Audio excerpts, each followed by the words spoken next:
فبأي آلاء ربكما تكذبان رب المشرقين ورب المغربين فبأي آلاء ربكما تكذبان مرج البحرين يلتقيان بينهما برزخ لا يبغيان فبأي آلاء ربكما تكذبان يخرج منهما اللؤلؤ والمرجان فبأي آلاء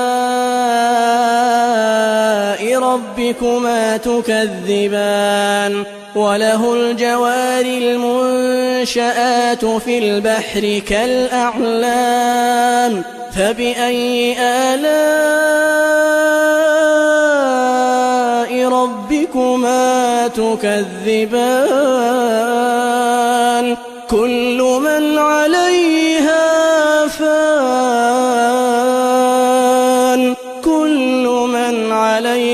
فان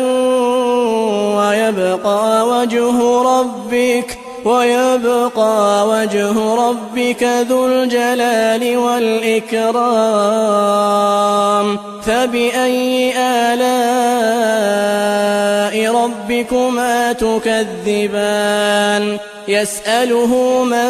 في السماوات والأرض كل يوم هو في شأن فبأي آلاء ربكما تكذبان سنفرغ لكم أيها الثقلان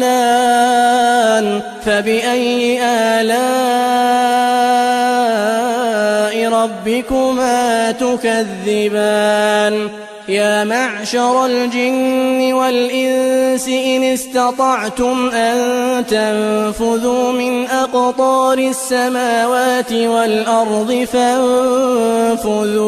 فانفذوا لا تنفذون إلا بسلطان فبأي آلاء ربكما تكذبان يرسل عليكما شواظ من نار ونحاس فلا تنتصران فبأي آلاء ربكما تكذبان فإذا انشقت السماء فكانت وردة كالدهان فبأي آلاء ربكما تكذبان فيومئذ لا يسأل عن ذنبه إنس ولا جان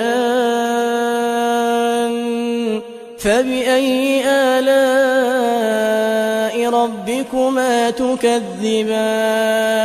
يعرف المجرمون بسيماهم فيؤخذ بالنواصي والأقدام فبأي آلاء